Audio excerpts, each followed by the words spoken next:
You honestly have really touched on like all the issues that were speaking to me when I looked at this story. It was this one moment in all of our lives that hopefully we'll never see again. A generational thing that happened, the isolation, COVID, the social discontent that was happening everywhere, and that disparity of wealth and not feeling like they're heard. And it happened to be that GameStop became a rallying cry to vent all of that. And it was a stock, but it could have been many other things. And it was a way to really like let the 1% know how frustrated everybody is. That's what drew me to the project, and that's what I got excited about, like being able to capture this like very recent time in our history.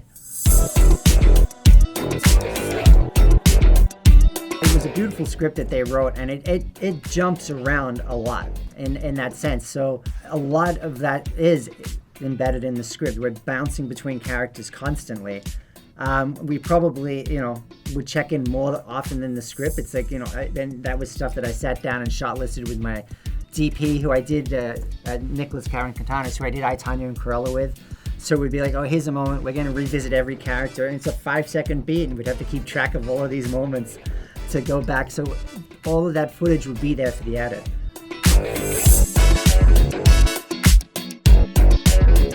I do really remember this, our last day in Jersey. It was Pete Davidson, and there was some scheduling conflicts because he was doing a TV show at the time. So we weren't quite sure when we were going to get him. And we had to be prepared. It might be dark.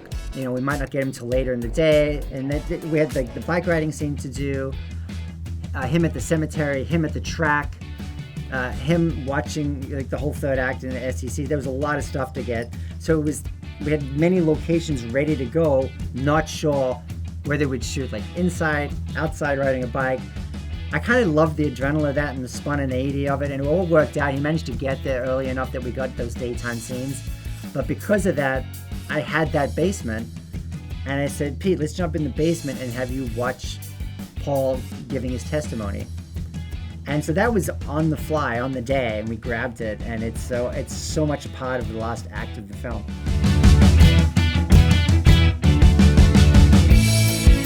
I'm sure they're as curious as you are. It's funny. It's like, yes, it's like, but honestly, it was like we're just telling the story. It's like they doing what they do. The system's rigged in their favor, obviously, and it's like. But it's like it was important to me, and Rebecca and Lauren, I think, did a beautiful job with this. It's not black and white. It's like they've just figured out the system, and they've got the resources to do it. And that's the system. And it's like, that's partly why we're so frustrated, with the system feeling rigged against everyone, because you can't compete with the resources that they have. So no, it's like in terms of feedback from them, I suspect that will be coming.